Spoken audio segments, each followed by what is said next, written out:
Bismillahirrahmanirrahim. Alhamdulillahirabbil alamin wa bihi nasta'in 'ala umuri dunya waddin wassalatu wassalamu ala asyrafil anbiya'i wal mursalin sayyidina Muhammadin wa ala alihi wa ashabihi ajma'in. Amma Rabbi shrah li sadri wa yassir li amri wa hlul 'uqdatam min lisani yafqahu qawli. Rabbana zidna ilma wa zidna fahma. Subhanaka la ilma lana illa ma 'allamtana innaka antal alimul hakim. Allahumma faqihna fid din wa 'allimna ta'wil.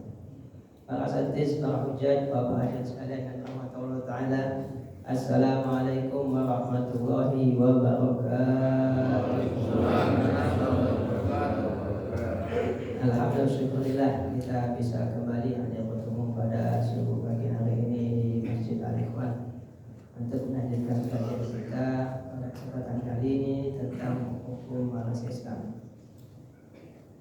Bagaimana biasa kita memulai kita dengan baca surah Al-Fatihah sebagai wasilah kita mohon kepada Allah Subhanahu wa taala taufik dan hidayah serta inayahnya hingga kita bisa mendapatkan ilmu yang bermanfaat.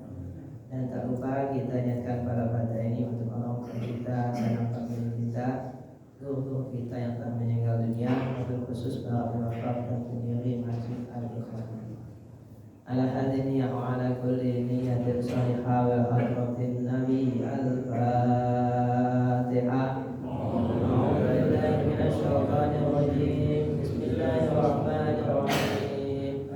Alhamdulillahi rabbil alamin. Ar-Rahmanir Rahim. Maliki yaumiddin.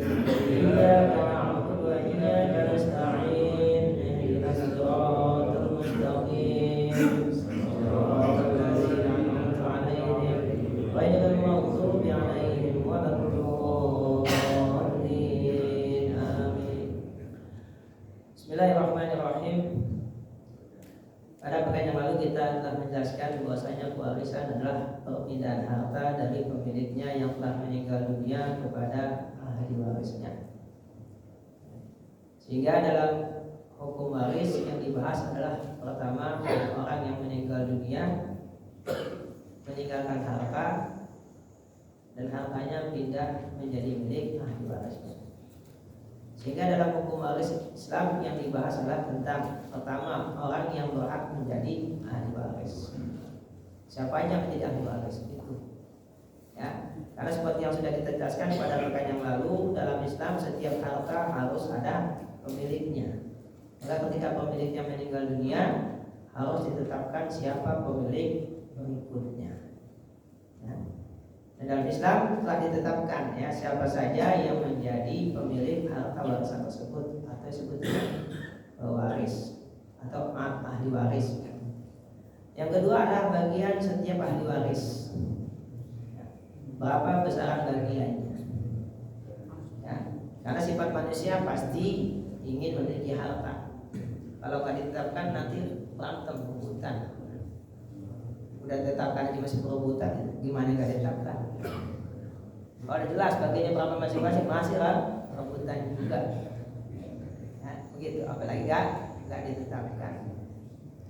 Dan yang ketiga adalah cara menghitungnya. Mungkin yang ketiga ini ya, kita akan bahas pada kesempatan kali ini ya karena akan terlalu panjang. Nah sehingga dari definisi pewarisan yaitu perpindahan harta dari ahli waris dari seorang yang meninggal dunia disebut dengan pewaris. Atau bahasa Arabnya waris, yaitu yang meninggal dunia. Yang kedua adalah waris atau ahli waris, yaitu yang menerima warisan. Dan yang ketiga adalah maurus, harta yang diwariskan. Kalau untuk orang yang meninggal dunia ini nggak dibahas dalam ilmu waris, nggak dibahas. Kenapa? Karena memang nggak ada ketentuan khusus. Baik yang meninggalnya laki kah, perempuan kah, atau jenis kelaminnya nggak jelas misalkan, itu nggak ada pengaruh hukumnya.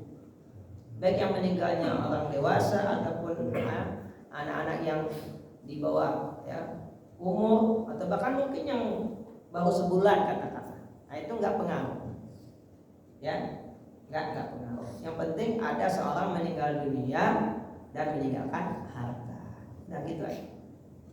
Ya, begitu. Meninggal dunia dan meninggalkan harta. Makanya nggak dibahas tuh tentang orang yang meninggal. Ya, apakah yang meninggal laki kah, perempuan kah, ya, sudah dewasa atau masih di bawah umur, ya, udah kakek-kakek 100 tahun lebih atau bayi yang baru umur sebulan. Selama yang meninggal dunia meninggalkan harta, nah berarti ada pewarisan. Makanya dibahas yang hidup, ya, yang hidup itu yang dibahas. Yang kedua, dalam pembahasan warisan itu yang dibahas satu persatu dari setiap orang yang meninggal dunia. Terkadang ada kasus dibawa ke saya yang meninggal dua. Ustaz, ayah dan ibu kami sudah meninggal. Nah, dua kan? Ayah dan ibu kami sudah meninggal. Nah, dua tuh berarti yang meninggal. Nah, bahasnya atu-atu dulu. Saya tanya, yang meninggal duluan siapa? Ayah. Udah, kalau gitu kita bahas ayah dulu. Begitu. Ya, nanti kalau udah selesai bahas tentang ayah, baru tentang ibu. Jadi nggak bisa sekaligus dua, nggak bisa. Ya, nggak bisa. Kenapa? Karena masing-masing seorang yang meninggal dunia mungkin ahli warisnya berbeda. Mungkin berbeda. Ya kalau ayahnya meninggal, di antara ahli warisnya siapa? Orang tuanya. Ayah dan ibu dari almarhum. Ya kalau ibunya meninggal, di antara ahli waris siapa? Orang tuanya. Ayah dan ibu dari almarhumah. Nah kan beda ayah ibunya. Nggak mungkin sama kan? Mungkin nggak sama? Nggak mungkin sama. Emang saudara kamu kawin kan? Kamu mungkin sama, pasti beda. Mustahil sama. Mustahil sama. Nggak mungkin sama. Pasti beda. Ya, si Ali, ya, beristrikan Fatimah. Ya, bapaknya Ali dengan bapaknya Fatimah pasti beda. Ibunya Ali dengan ibunya Fatimah pasti beda. Nggak mungkin sama. Nah dari sinilah maka dalam Islam setiap orang harus dipisah hartanya. Harus dipisah. Wajib dipisah. Saya baru aja baca postingan seorang perempuan nulis ya tentang pengalaman rumah tangga. Sejak awal nikah sepakat harta suami istri dicampur.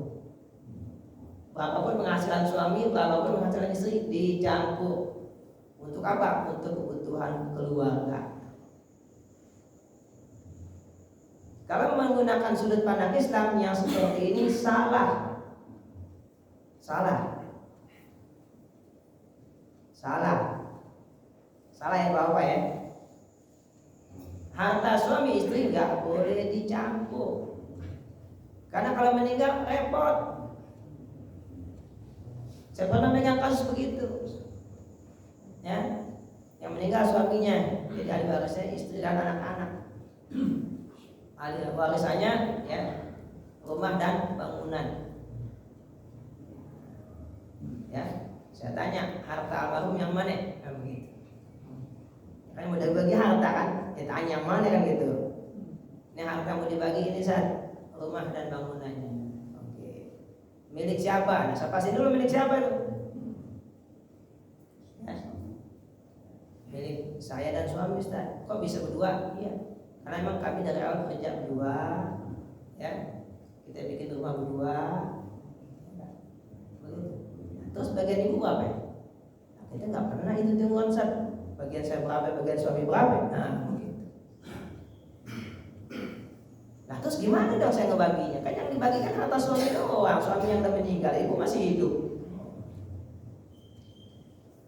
Terus gimana Zat? Kita nggak pernah nyatet, kan kita nggak pernah hitung-hitungan sama suami katanya. Untungnya almarhum nggak punya ayah, nggak punya ibu.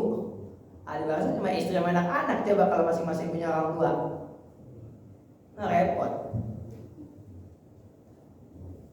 Lebih repot lagi, lebih kompleks lagi masalahnya. Nah ini saya nggak bisa bagi ibu masih hidup. Saya bilang gitu. Ibu sebagai pemilik rumah ini masih hidup, yang udah meninggal bapak. Di bagian bapak doang yang mesti dibagi, tapi gimana baginya? Nah ketahuan besarnya saya bilang. Repot jadi. Ya, bapak yang hadir di sini nih, kalau hartanya sama istrinya masih dicampur, bisa yang sekarang. jangan dicampur, nggak boleh. Ya, adapun urusan internal rumah tangga nanti ya, pertemuan keempat insya Allah kita bahas tentang bab nafkah. Ya, yang kita bahas sekarang ya. Jadi intinya harta suami istri harus dipisah, nggak boleh dicampur. Kalau kebetulan pernah bikin rumah kedua, ya udah sepakatin. Waktu itu istri nih keluarin duit berapa, suami berapa. Kalau nggak dicatat ya udah sepakatin sekarang. Nah begitu aja udah.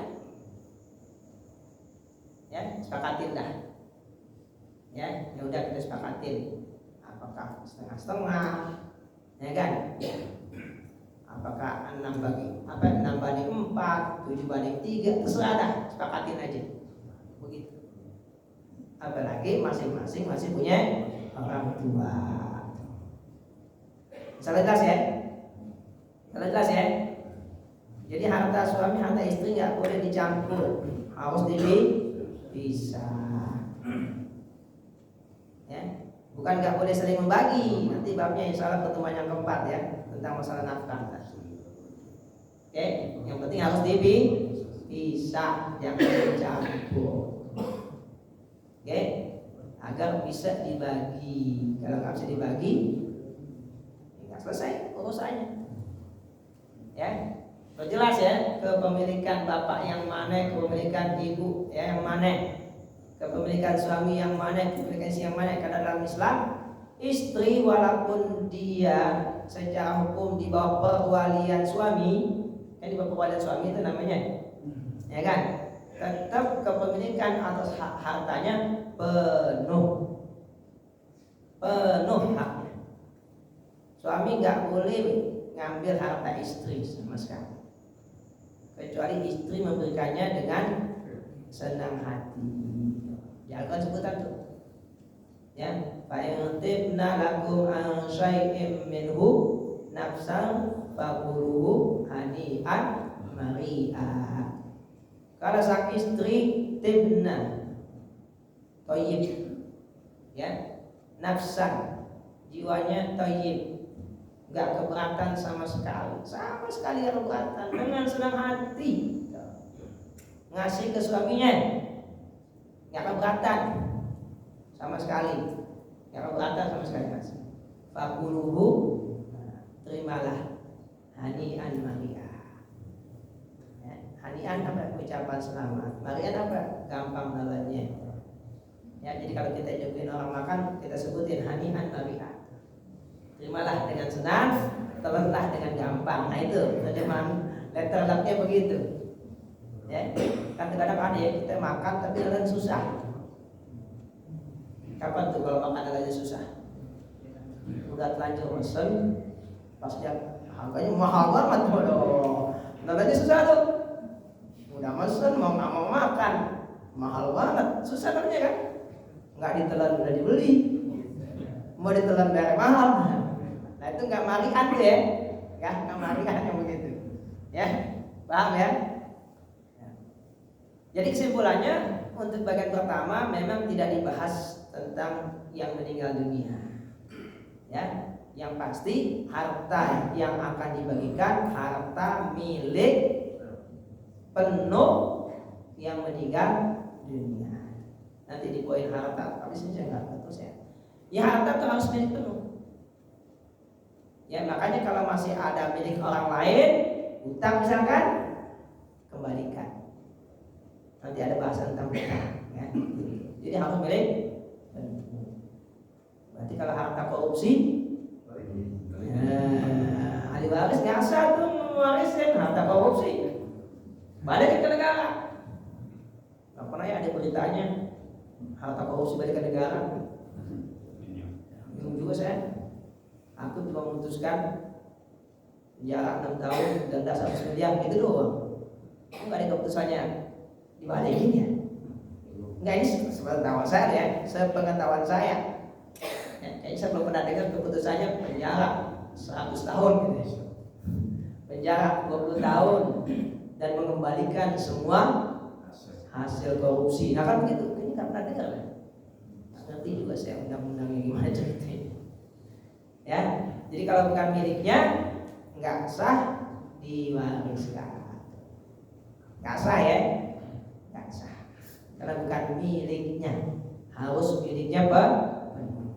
Maka sebaliknya, kalau milik almarhum ada di tangan orang lain, piutang, minta haknya, minta ya, haknya. Kemudian yang berikutnya, ahli waris. Untuk menetapkan ahli waris, ya, ada 4 hal yang harus ya kita perjelas. Pertama, sebab pewarisan. Kedua, pemutus pewarisan.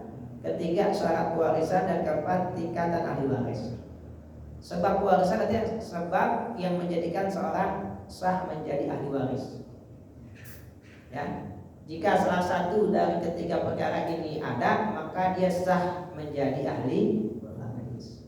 Yang pertama, kerabat, yaitu pertalian nasab atau hubungan darah. Selama ada hubungan darah, maka dia sah menjadi ahli waris. Namun nanti ada tingkatannya. Nanti apa yang lebih dekat menghalangi yang lebih jauh. Begitu ya?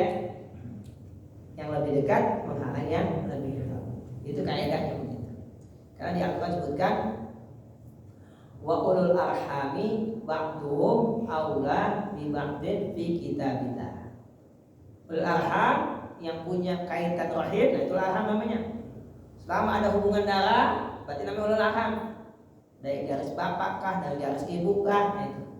Ba'duhum, sebagian dari mereka aula, lebih berhak membakti dari sebagian yang lain. Dalam ayat lain ya,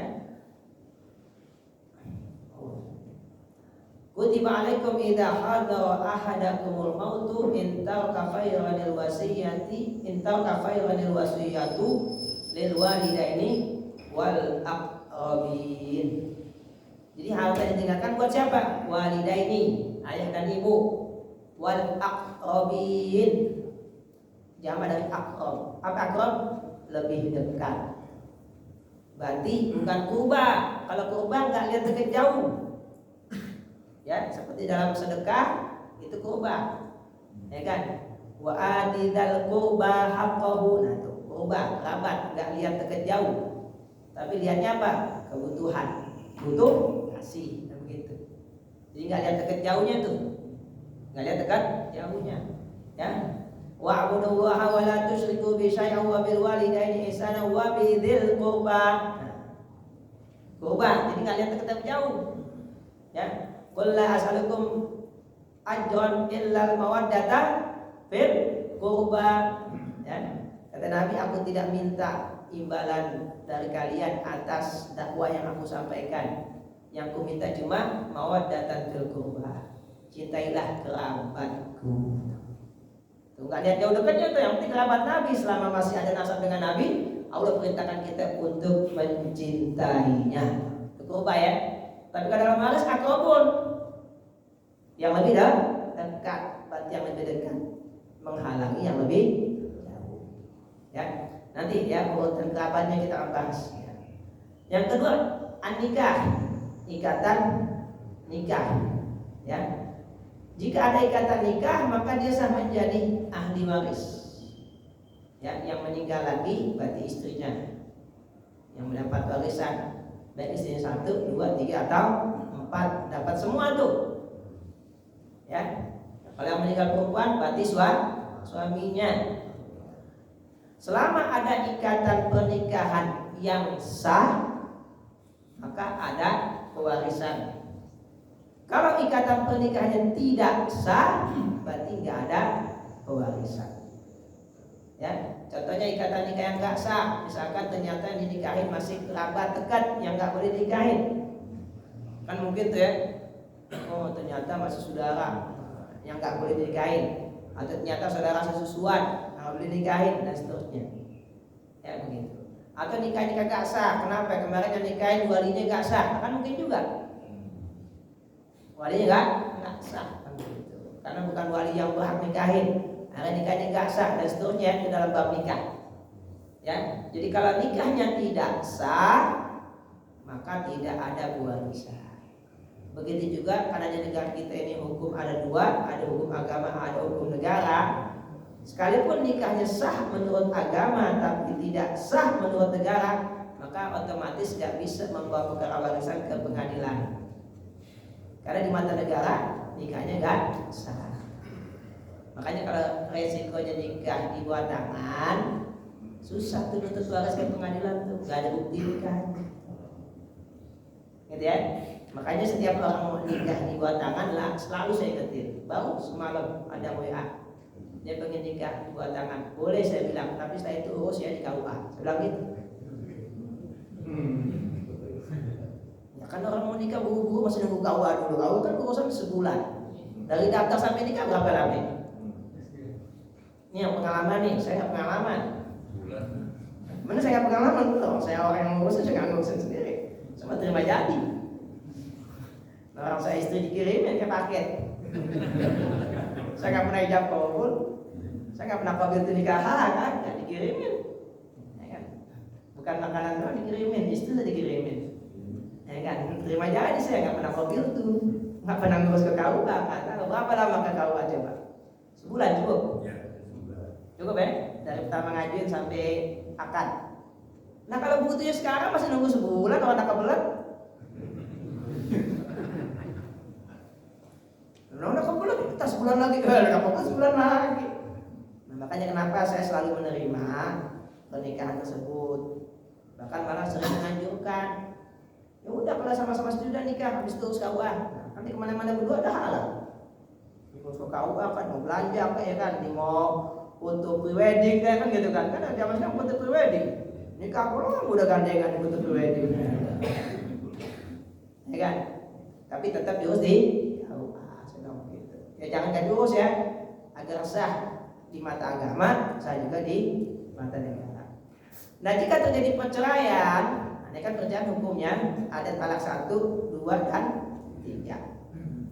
Kalau talak 1 dan 2 itu ada masa iddahnya. Berarti selama masa iddah, berarti statusnya masih istri. Ya, walaupun sudah cerai. Ya. Maka jika salah satunya meninggal dunia, maka ada pewarisan. Begitu masa iddahnya habis, nah baru putus total dah. Makanya nih perempuan yang mutusin nih, karena kan yang tahu udah habis atau kagak. Kalau yang hitungannya pakai haid, ya kan 3 kali haid baru iddahnya habis. Kalau dia pengen dapat warisan dibohongin, nah iddahnya belum habis gitu. Ya kita nggak bisa bilang bohong, nah orang dia yang punya diri. Makanya Al-Quran menyebutkan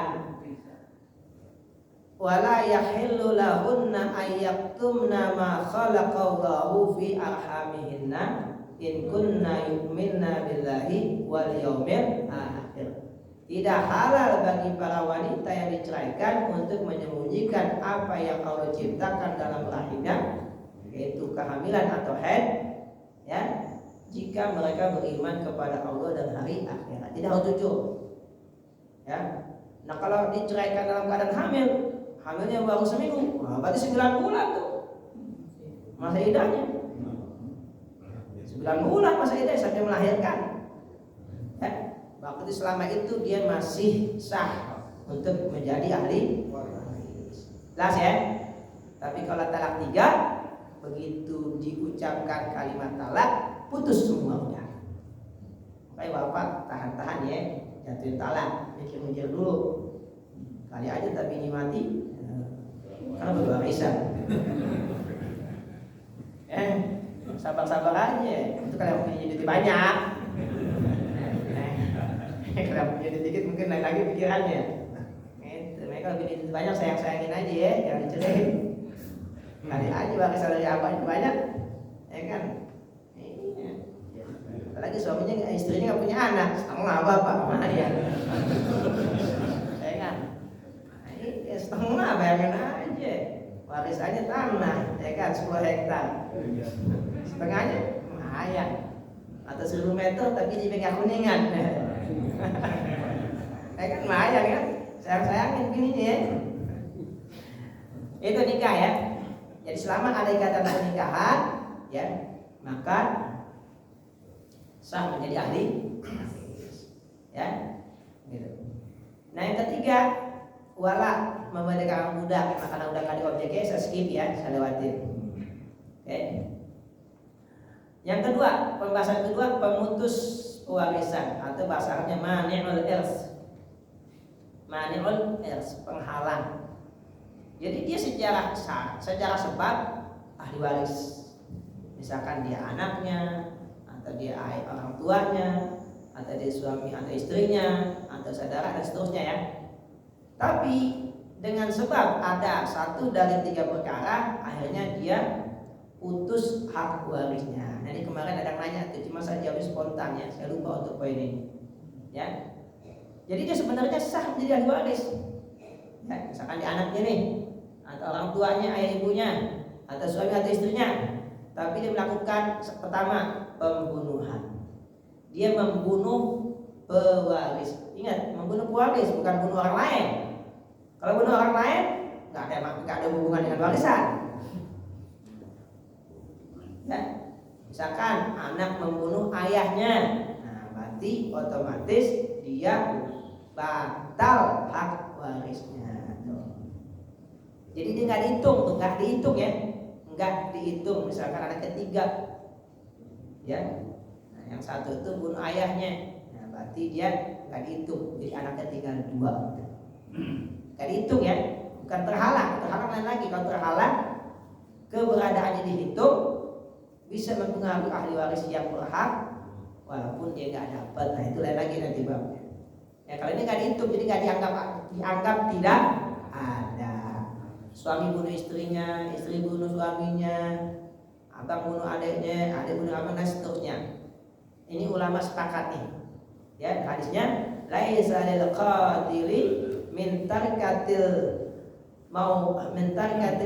maqtuli syai'un.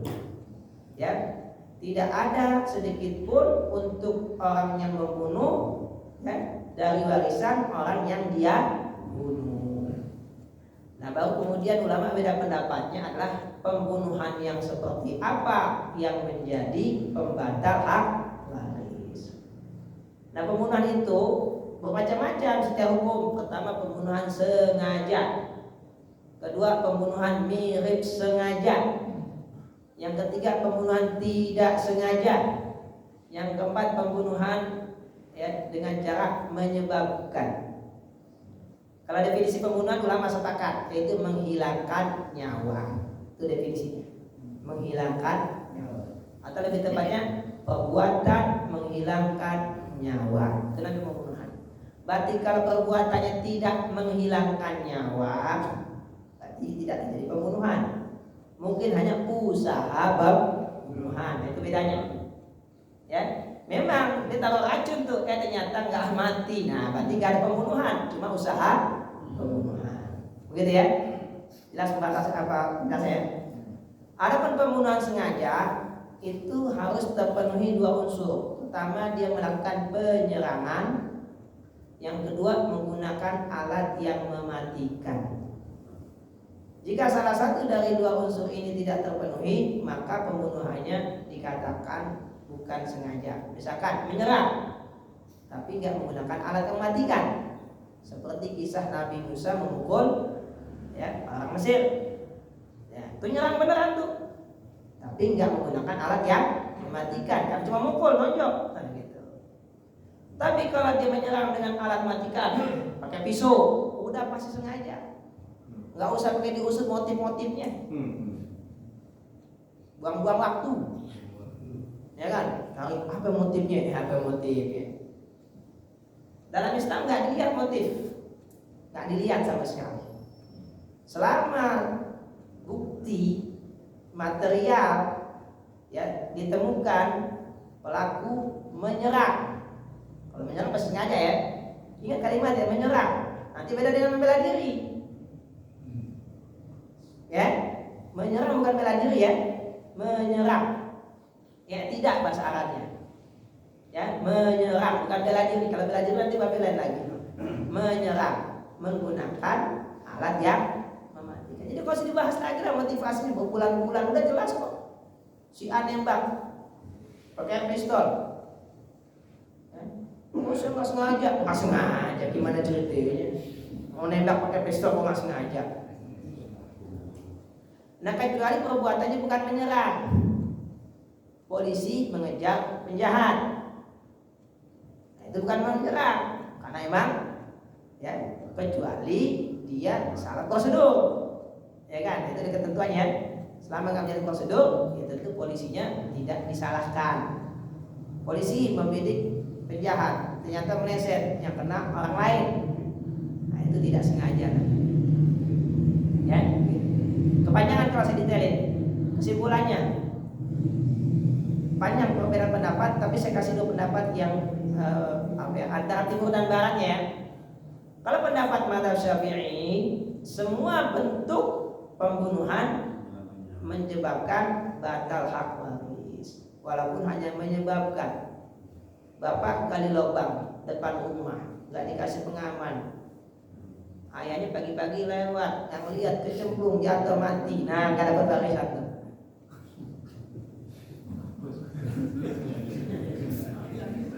Itu bukan nggak sengaja. Kenapa? Perbuatannya bukan perbuatan menyerang dan menggunakan alat yang mematikan, kagak, tapi menyebabkan namanya. Ya, gali lubang nggak kasih pengaman. Bapaknya pagi-pagi masih gelap jalan kecemplung mati, nanti nggak dapat warisan. Ya, ada bapak nyopir mobil kecelakaan, bapaknya mati, nggak dapat warisan juga tuh. Dapat ya, hati, ya kan? Ya, kenapa? Karena menyebabkan kematian. Menyebabkan aja enggak, apalagi sengaja. Nah, yang paling ringan itu mazhab Maliki.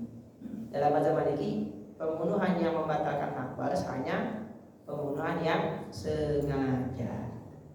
Jadi kalau nggak sengaja atau yang lainnya, ya itu tidak membatalkan hak waris. Oke, jelas ya. Yang kedua, perbedaan agama. Ya.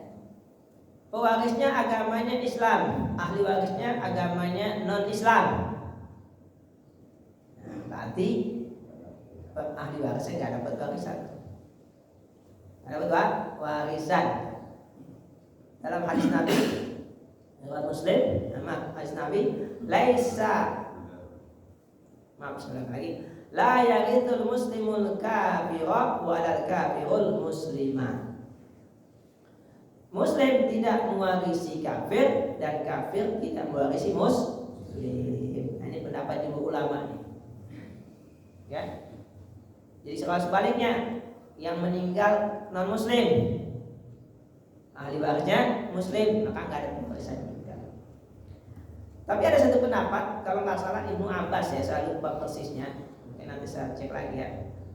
Itu mengatakan jika yang meninggal muslim, ahli warisnya kafir, maka nggak mewarisi. Tapi kalau dibalik, yang meninggal kafir, ahli warisnya muslim, itu boleh mewarisi. Karena kaidahnya ya adalah al-Islamu ya'lu. Islam itu lebih tinggi. Wala yu'la alaihi, dan tidak bisa ya direndahkan. Karena status muslim lebih tinggi daripada kafir, maka dia bisa menerima tapi tidak bisa memberi. Ya, nah ini yang saya sampaikan kepada para mu'alaf nih. Saya sampaikan ke mu'alaf. Ya, kalau bapak kamu masih tetap non muslim meninggal, kamu dapat warisan. Itu yang saya pakai. Ya, itu yang saya sampaikan pendapat yang kedua. Kenapa? Karena lebih maslahat. Harta di tangan orang Islam lebih manfaat. Karena orang Islam dia kasih harta buat ibadah. Itu penguatnya. Kenapa saya pilih pendapat yang ini? Ya, karena harta di tangan orang Islam buat ibadah. Oke, nggak tahu kalau kompilasi Islam saya belum teliti lagi ya. Tapi kalau saya fatwa saya pakai seperti ini. Ya, jadi kalau misalkan mu'alaf nih, bapaknya meninggal, kerabatnya meninggal, nah saya bilang kamu berhak mendapat warisan. Itu kalau pakai hukum Islam. Kalau pakai perdata tetap dapat karena nggak ada poin beda agama. Ya, mungkin pakai perdata nggak mungkin di kebanyakan agama ya. Kalau meninggal non muslim, kan kalau meninggal muslim berarti kan pakai warisannya ke pengadilan negeri, ya, nggak ke pengadilan agama. Gitu. Nah, berarti saya bilang kamu sah menerima, gitu intinya. Karena kalau dipakai pendapat mayoritas ulama, berarti nggak berhak dong menerima kan?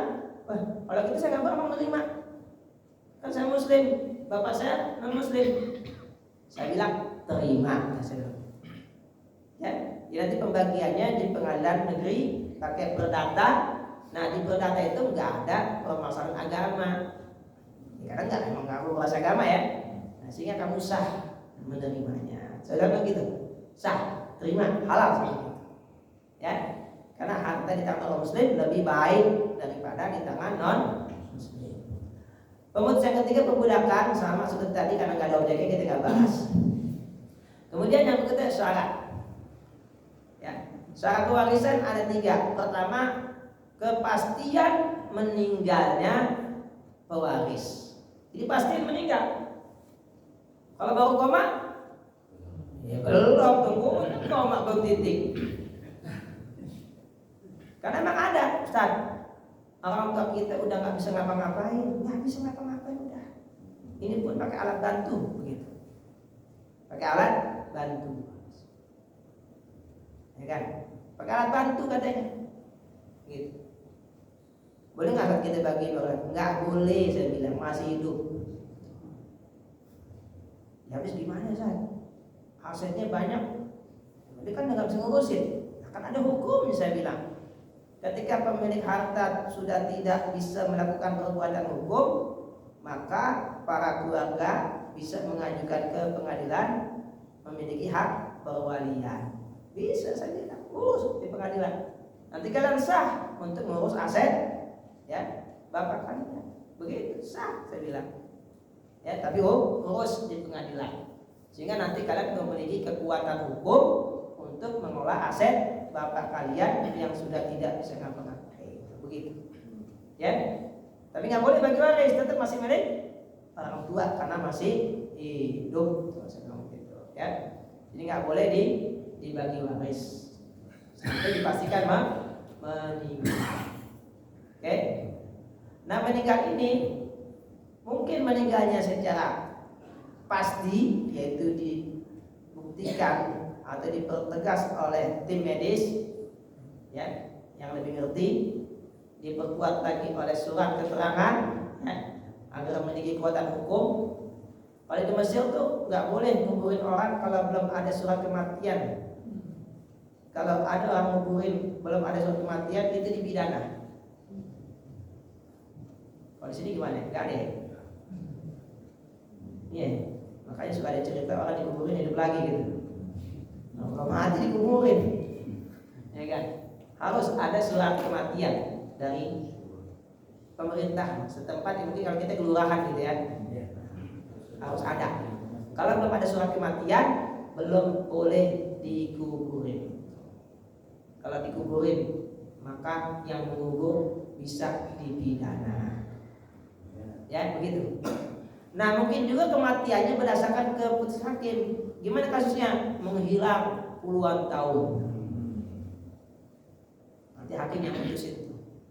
Si fulan diputuskan telah meninggal, maka hartanya pindah ke ahli waris. Begitu. Ya, walaupun agak jarang terjadi ya, tapi kalau terjadi seperti ini hukumnya.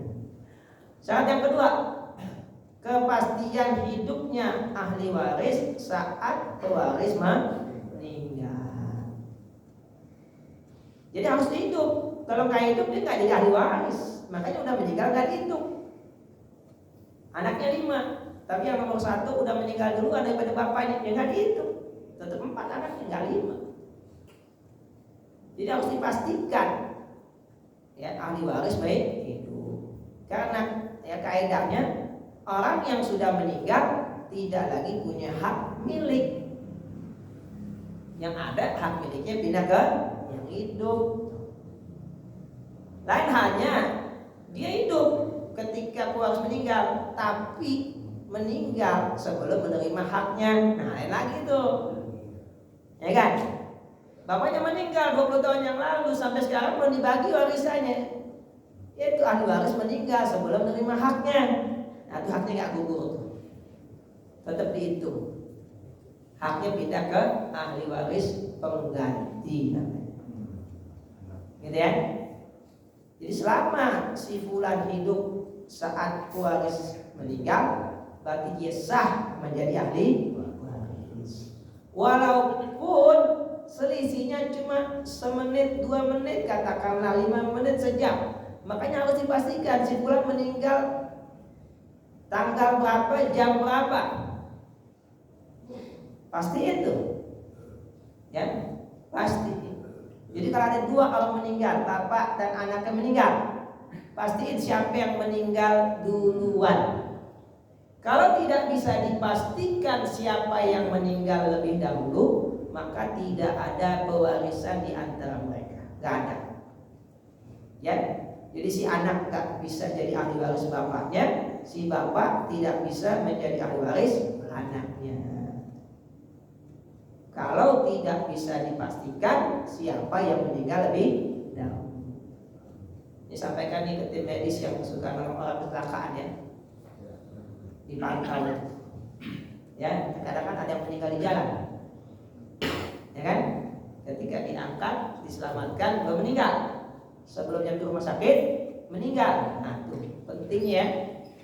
Nggak tahu nih, ada kayak SOP seperti ini nih di tim medis, mestinya ada.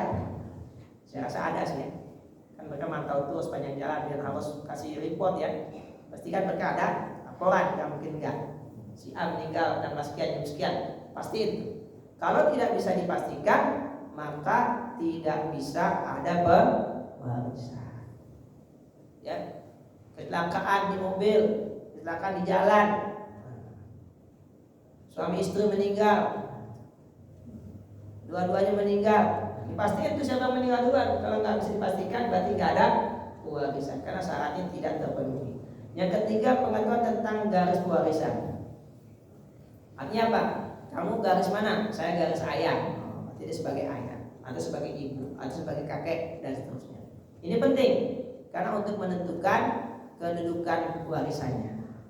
Ya, sejauh mana hubungannya dengan pewaris? Karena nanti yang lebih jauh terharap oleh yang lebih dekat, dan juga termasuk nanti besaran warisannya. Oke, mungkin itu aja dulu ya, karena saya melihat bapak udah mulai kebanyakan materi, pusing dengernya. Kalau saya terusin tambah pusing nanti. Tambah pusing kalau saya terusin. Ya,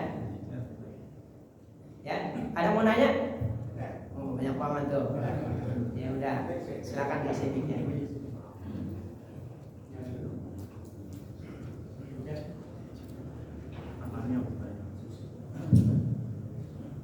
Assalamualaikum warahmatullahi wabarakatuh. Waalaikumsalam.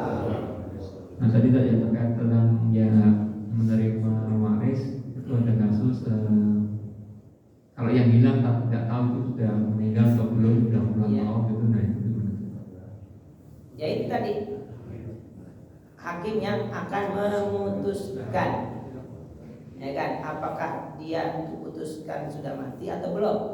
Jika tidak ada keputusan hakim, maka dia statusnya masih hidup. Kalau dia sebagai ahli waris, sah sebagai ahli waris.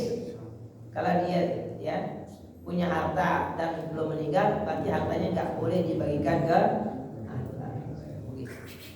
Sampai ada keputusan bermatian. Sama seorang istri, misalkan suaminya hilang, ya kan, nggak pulang-pulang, nggak boleh dikawin lagi sebelum ada keputusan hakim.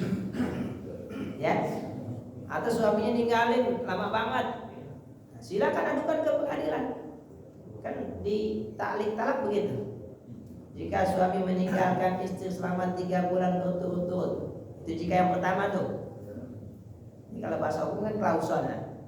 Itu klausul yang pertama, ya, tidak meninggalkan nafkah. Nanti klausul yang kedua, berarti kalau tinggalin tapi ninggalin nafkah, berarti nggak terpenuhi kan.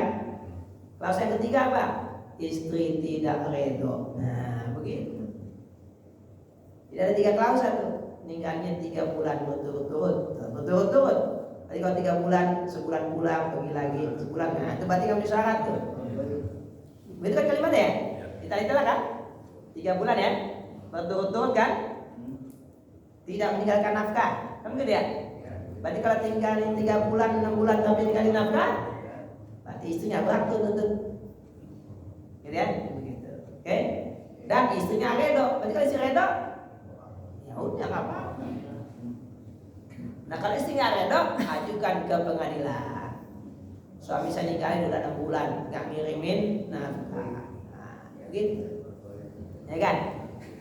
Nanti baru kalau pengadilan mengabulkan permohonannya, ya, nah baru nanti pengadilan akan memutuskan istri tersebut telah diceraikan berdasarkan keputusan hakim, ya, baru nanti dia baru bisa nikah lagi.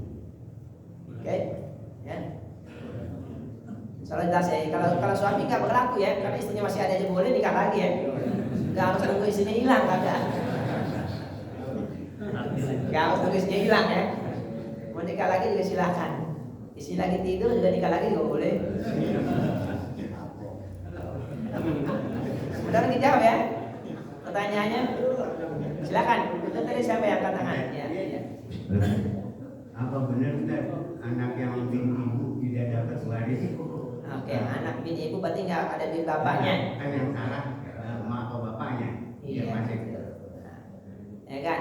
Yang salah emak bapaknya, ya, menyebabkan kehamilan di luar nikah.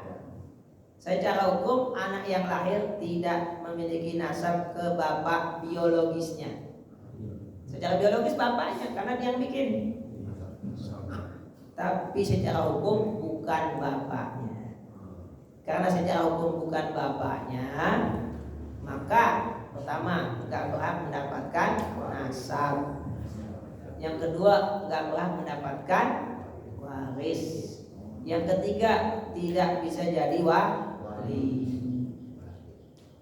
Nggak bisa jadi wali, ya kan?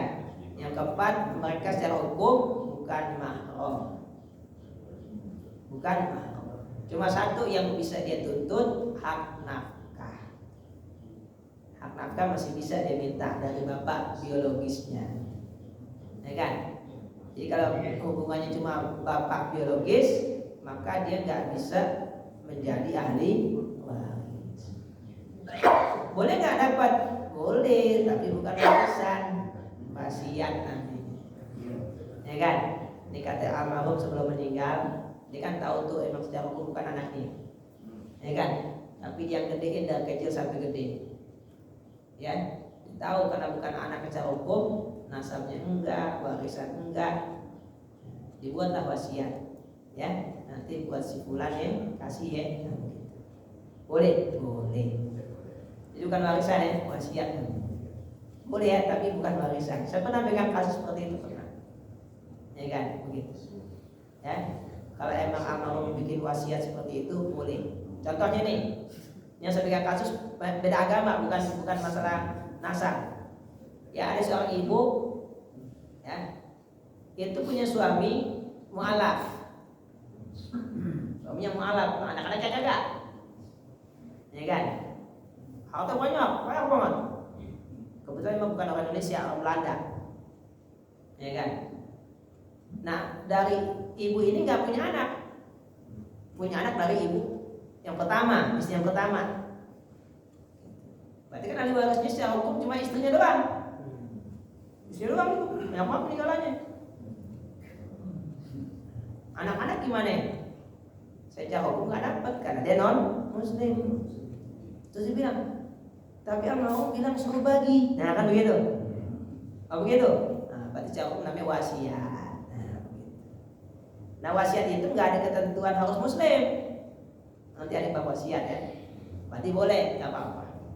Kita kasih buat anak-anak yang non muslim secara hukum wasiat. Sisanya buat ibu karena nggak ada ahli waris lain. Gitu ya. Karena cara biologis emang anaknya. Tapi karena dia non muslim, maka saya suruh dulu pastiin ya, mereka udah mualaf nggak. Tapi ingat ya, Islamnya sebelum meninggal bapaknya. Kalau Islamnya meninggal nggak dapat juga. Wah, pengen dapat warisan masih Islam, nggak bisa. Karena ketika bapaknya meninggal dia non muslim. Saya suruh pastiin.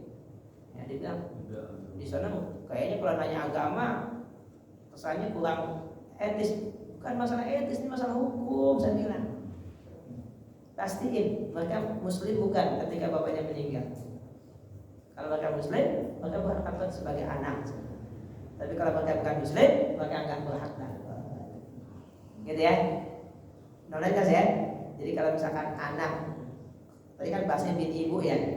Berarti kan ke bapaknya hanya hubungan biologis, secara hukum bukan bapaknya. Maka dia enggak berhak menjadi ahli waris. Tapi kalau mau dibagi, bisa. Baik dengan dengan wasiat ya.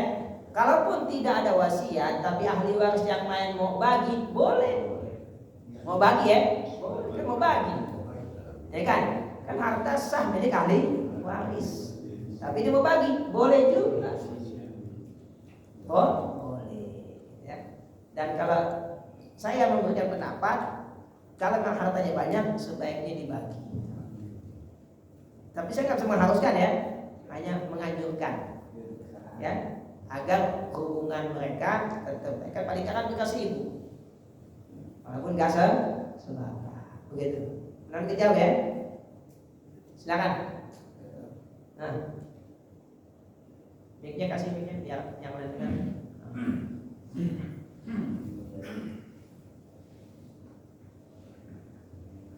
Saya mau bertanya, ini ada suatu kasus anaknya meninggal yang bilang belum. Nah, dari anaknya itu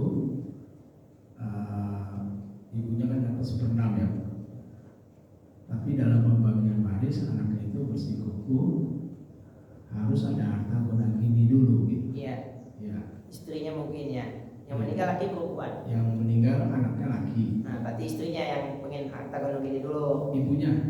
Iya, dari anaknya Istrinya dong. Istrinya minta dari ibunya itu harta gunung gini. Iya. Nah, tapi kalau saya dengar kan ada yang bilang kalau meninggal tidak ada harta gunung gini yang saya dengar gitu. Jadi hukum gimana? Saya pernah baca, yang saya ingat di kompilasi hukum Islam memang ada namanya harta bersama. Harta bersama. Itu definisi harta bersama, harta yang didapat setelah pernikahan. Saya diskusi itu sama teman saya yang jurusan hukum S3. Saya diskusi. Bahkan saya diskusi juga dengan teman saya yang syariah. Saya bilang ini pasal salah. Saya bilang salah. Bukan keliru, salah. Saya bilang. Mungkin maksudnya melindungi istri agar punya harta ditinggal suami. Saya bilang ada. Hartanya apa? Warisan. Warisan. Kalau perceraian ada juga namanya mut'ah. Ada. Ya. Jadi nggak perlu bikin pasal baru namanya harta milik bersama. Kemudian jika pisah ya bukan hanya mati. Jika pisah baik karena perceraian, cerai hidup ataupun meninggal, cerai mati, itu istri bisa menuntut namanya harta gonong ini sampai setengah loh. Bisa nuntut sampai setengah dari seluruh harta, sampai setengah bisa. Dan kalau dibawa ke pengadilan bisa menang. Karena ada pasalnya. Dicerai ini, nuntut ya setengah harta bisa. Cuma saya bilang ini pasal salah. Dalam Islam tadi kita katakan tidak ada harta bersama. Harta milik masing-masing. Kalau harta bersama nanti di akhirat gimana dong? Tanggung jawabnya berdua dong. Kan orang bisa masing-masing. Kan di antara sebab harta kan min aina tasabah wa bima anfaqo. Dari mana kamu dapat, kemana kamu belanjakan. Nah kalau harta milik bersama, kata lakunya, enggak tuh punya bini, katanya enggak tuh punya dia. Wah berantem jadi ribut berdua ketika dihisab. Kagak ada harta bersama dalam Islam. Bisa tegaskan nih, enggak ada harta bersama dalam Islam antara suami istri kecuali, nah ada akad menggabungkan, tahu jadi milik bersama. Contohnya apa? Mereka bikin usaha modalnya berdua, berarti milik bersama tuh. Tapi tetap harus diperjelas, karena yang namanya mencampurkan harta menjadi satu tetap harus ada batasannya. Dalam bab syirkah namanya kalau dalam fikih muamalah. Ya, Bapak beli saham di perusahaan, Bapak pemilik bukan? Ketahuan nggak miliknya berapa persen? Ya ketahuan, nggak mungkin nggak ketahuan lah. Walaupun Bapak memiliki 51%, kita tetap satu kan? Nggak semua. Begitu juga kalau suami istri menggabungkan hartanya, berarti harus diperjelas. Bukan nggak boleh ya? Boleh. Ya emang kebetulan pendapatannya nggak cukup buat bikin rumah, jadi berdua boleh banget. Ya kan? Kalau pendapatan suami doang bikin rumah kagak cukup, digabung dengan pendapatan istri, boleh. Cuma begitu ya, paham ya? Jadi nggak boleh dicampur. Kalau tercampur hanya karena pernikahan, salah.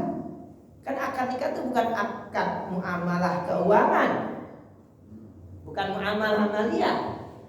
Bukan dengan nikah otomatis harta suami jadi milik istri, harta istri juga nggak ada, itu salah, beliau nggak ada sama sekali. Tunjukkan ke saya mana dalil yang kurang garis, nggak ada. Jadi yang menjadikan harta suami itu tercampur bukan akad nikah, tapi memang ada akad fikih muamalah maliyah yang mencampurkannya, gitu ya. Kalau nggak ada, ya udah harta suami, harta istri. Walaupun di harta suami ada istri, tapi itu nafkah namanya, nanti kita bahas tentang nafkah. Jelas ya, jadi nggak ada tuh harta bersama, saya bilang nggak ada harta gonong ini, nggak ada. Ya, hak istri jelas berapa besarannya. Jika cerai, suami disuruh kasih namanya mut'ah.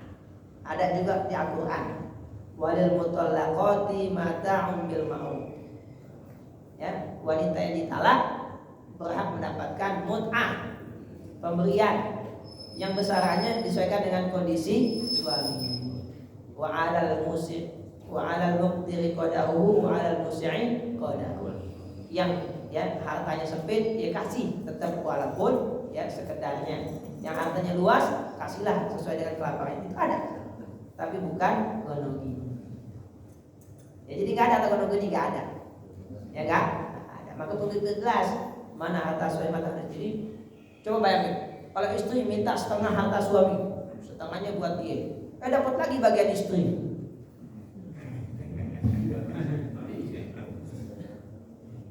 Nah di waris yang lain dapat apaan? Ya namanya manusia itu kadang dibutakan ya. Karena saya melihat kasus nggak selesai itu, ada juga teman saya, abangnya meninggal.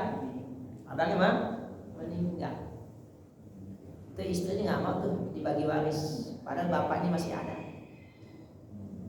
Nggak mau. Semua harta peninggalan suami diakui milik dia. Semua. Jadi bapaknya almarhum tuh gak dianggap, malah berhak seperenamnya. Bahkan karena ayah ibu masa itu 1/3 dari harta penang suami itu milik ayah ibu. Tapi setelah saya dengar cerita panjang lebar, itu kesalahan suaminya. Karena suaminya pertama mungkin gak ngerti hukum, kedua suaminya gak bisa jadi pemimpin. Dia dikuasai dan disetir oleh istrinya. Ya, itu dia.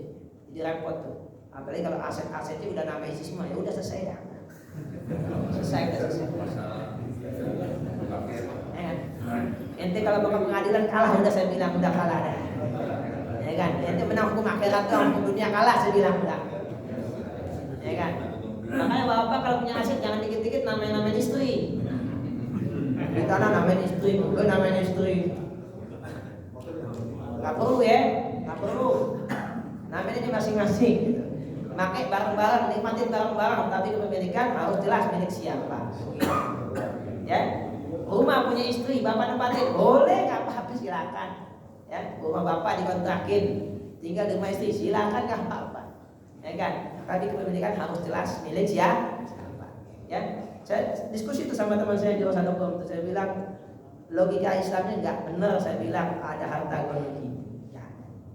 Ya, jadi kita nggak perlu bikin hukum baru. Saya bilang hukum Islam udah komplit, udah jelas. Ya, mudah-mudahan dijawab ya. Tadi kayaknya angkat lagi, silakan. Ya.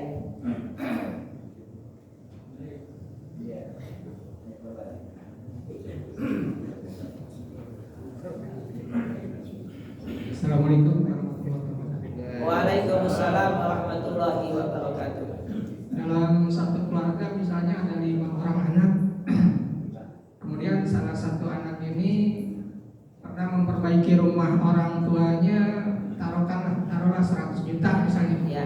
Apakah nanti dalam pembagian waris uang itu dipisah atau gimana? Ya, bagus. Assalamualaikum warahmatullahi wabarakatuh. Ini yang juga cukup sering nih ya. Ini yang cukup sering terjadi nih.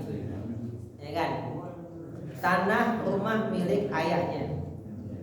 Karena dia tinggal sama ayahnya, kan gitu. Oke? Karena tinggal sama ayahnya biasa begitu. Kalau nggak tinggal sih kayaknya jarang ya. Nah, kalau nggak tinggal bareng terus dia mau betulin rumah bapaknya jarang gitu. Betul ya? Kan nggak tinggal di situ kan? Lu kan tinggal di situ ya, lu lah keluarin duit buat betulin kan begitu. Nah sekarang pertanyaan saya, ini maksudnya urutannya bab muamalah dulu sebelum bab waris. Oke? Itu rumah peninggalan ayahnya ketika akan dibagi waris, apakah akan dihitung? Gitu. Ya kan? Biasanya tergantung kondisi rumah. Kalau kondisi rumahnya kayaknya udah nggak layak, biasanya ahli waris sepakat tanahnya yang dihitung. Jadi begitu kan? Ya. Nah tapi kalau kondisi rumah masih bagus, biasanya dihargai. Ya, itu sepakatin aja dah. Ya, karena ada yang menghitung begitu. Ini rumah masih baru. Ya kan? Dihitung, ya udah dihitung. Atau dari awal harus jelas. Ini uang yang saya keluarin statusnya misalkan pinjaman. Pinjaman. Begitu. Ya kan? Nah, ada yang jawab, ya masa pinjaman, nah kan lu yang tinggal di situ.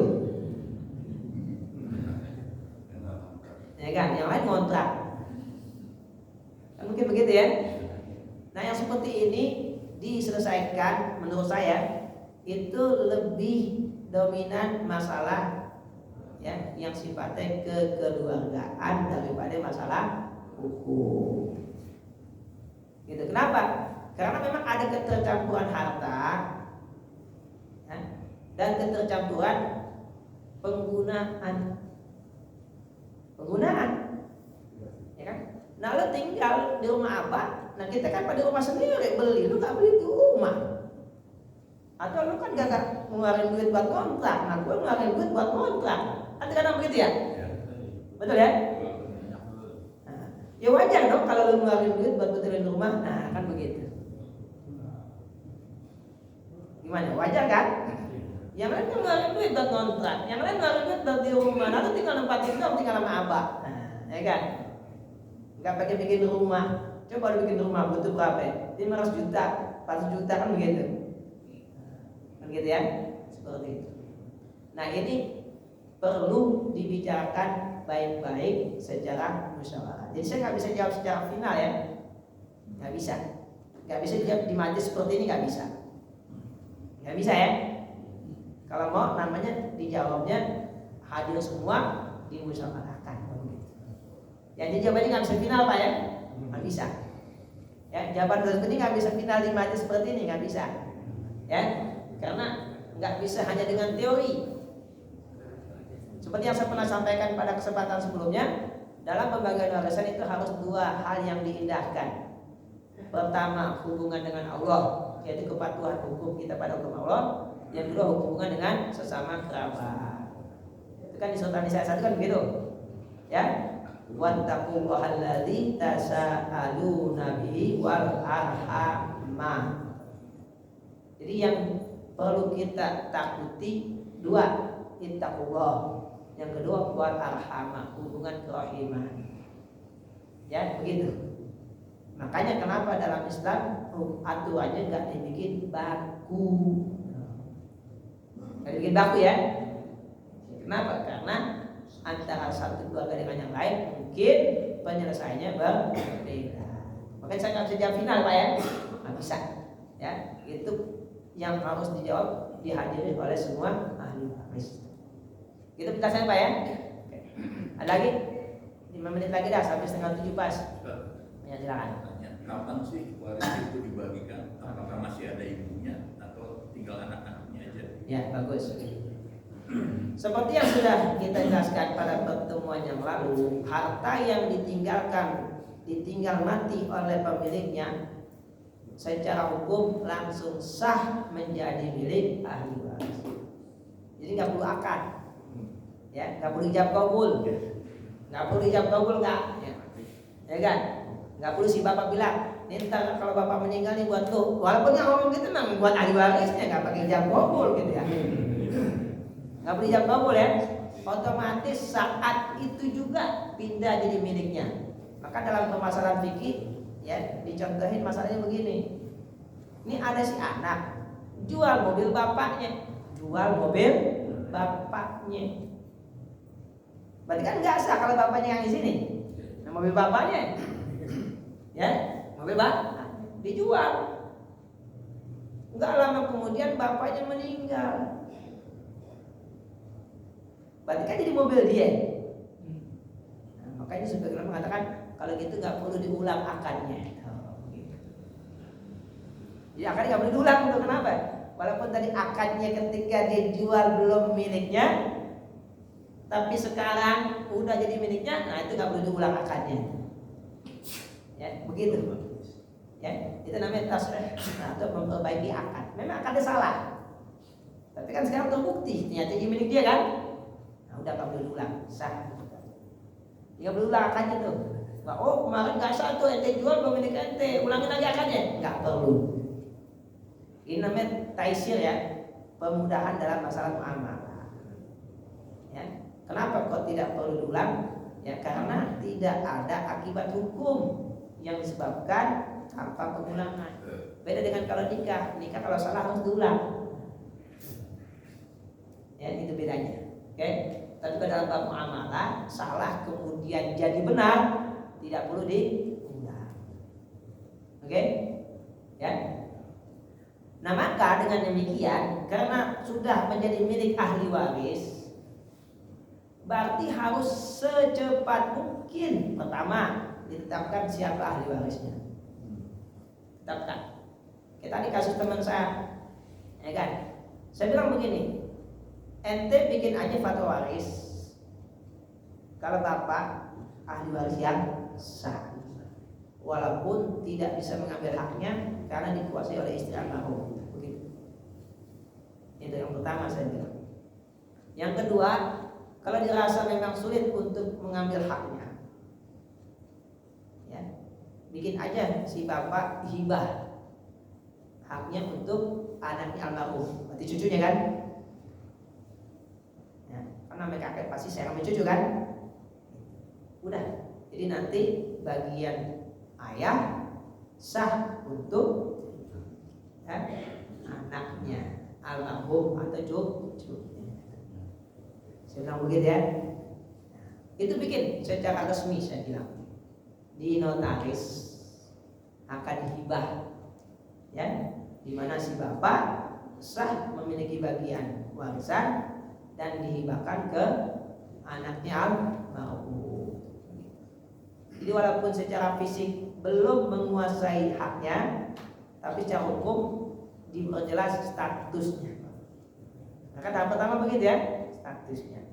Setelah statusnya jelas, berarti sudah jelas tanggung jawabnya. Ya, misalkan nih, almarhum ninggalin sejumlah pintu kontrakan. Nah, berarti itu hak dan kewajiban tanggung bersama tuh.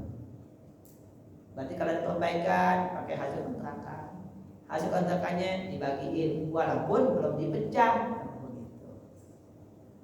Harus ibu sebagai istri ya dapat bagiannya, anak sebagai anak dapat bagiannya. Enggak boleh dikuasai oleh ibu, walaupun ibunya kuasai enggak boleh. Memegang harta anak sebagai pemegang wasiat boleh, memegang wasiat anak. Berarti kan anak pada kalau masih kecil berarti yatim ya. Gitu. Boleh ibunya memegang. Berarti itu anak sudah punya harta. Sudah punya harta. Makanya kenapa harus segera dibagikan. Kapan? Secepat mungkin. Nggak perlu nunggu kuburannya kering. Udah tahu musim hujan, lama keringnya. Kan begitu.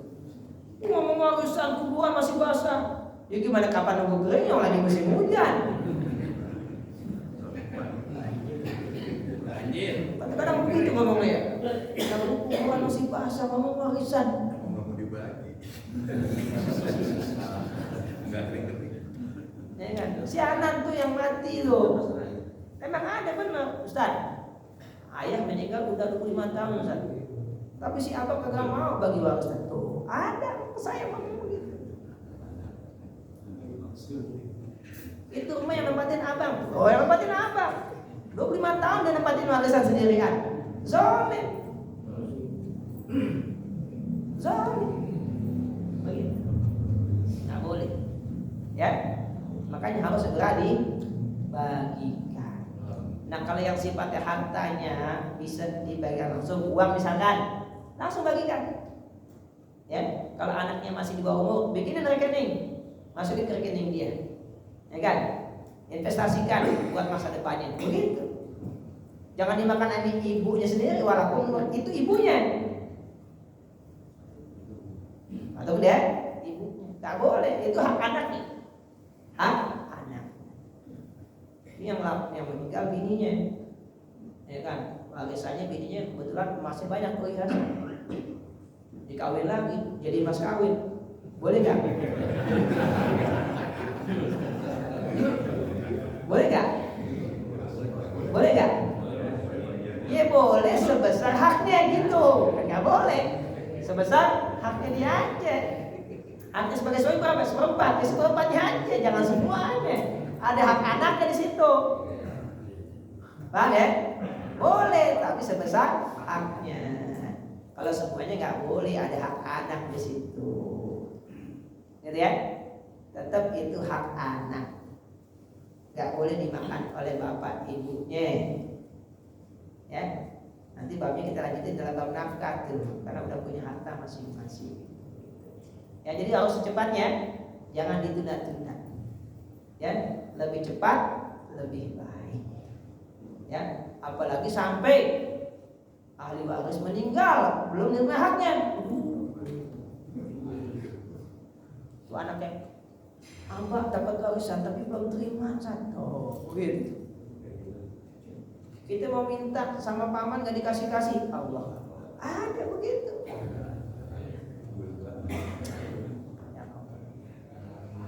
Jangan ya. Ya, jangan sampai kita makan hak. Ya, benar dijawab ya, secepat mungkin. Sebenarnya masalah waris masih banyak secara teori ya, belum secara praktek. Ya, masih ada berapa bab lagi, cuma nanti kapan-kapan kita lanjutin. Ya, karena ini kan pelajaran waris di kelas 1 semester. Di 1 semester minimal 14 kali pertemuan. Kan secara umum-umum gitu ya. Tapi setidaknya pengetahuan umum yang mesti kita ketahui tadi ya. Pertama, hak waris milik ahli waris sesuai dengan ketentuan syariat. Jangan sampai kita makan hak waris orang, ya. Karena kalau kita makan berarti kan haram ya, haram. Ya, di Al-Quran ya, akhir ayat tentang puasa yang saya sebutkan kemarin 188, wala ta'kulu amwalakum bainakum bil batil. Jangan makan harta sesama kalian dengan cara yang batil. Ya, jangan sampai ya. Maka lebih cepat, lebih baik. Ya, nanti kita lanjutkan lagi kapan waktu tentang warisan. Memang masih banyak. Ya, ini belum yang dasar-dasarnya doang nih, belum. Ya, belum selesai. Ya, ini baru apa tadi itu? Sebab, ya, pemutus hak sama syarat. Baru itu doang, sama rukun udah. Ya, belum yang lain-lainnya masih ada. Nanti insyaallah kapan waktu kita lanjutkan lagi. Ya. Demikian yang bisa kita pelajari pada pagi hari ini. Karena waktu juga kita cukupkan sampai di sini. Mudah-mudahan apa yang kita pelajari pada pagi hari ini bisa menambah pengetahuan kita tentang Islam. Ya, dan mudah-mudahan kita bisa disiplin dengan hukum agar kita tidak memakan hak orang. Al-Fatihah.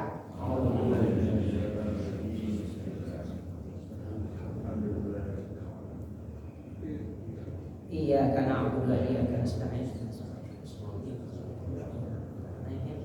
Ghairil maghdubi 'alaihim waladdallin. Amin. Astaghfirullahaladzim, astaghfirullahaladzim, astaghfirullahaladzim. Bismillahirrahmanirrahim. Alhamdulillahirabbil alamin. Allahumma shalli 'ala sayyidina Muhammad wa 'ala ali sayyidina Muhammad. Allahumma aghnina bil ilmi wa zayyinna bil hilmi wakilna bit taqwa wa jamilna bil afiyah. Allahumma jamilna bil afiyati wa salamah wa haqiqna bit taqwa wal istiqamah wa izna min mujibatin nadamah innaka sami'ud du'a. Rabbana atina fid dunya hasanah wa fil akhirati hasanah wa qina adzabannar. Wa sallallahu ala sayyidina Muhammadin wa ala alihi wa sahbihi wasallam walhamdulillahi rabbil alamin. Subhanallah wa bihamdihi asyhadu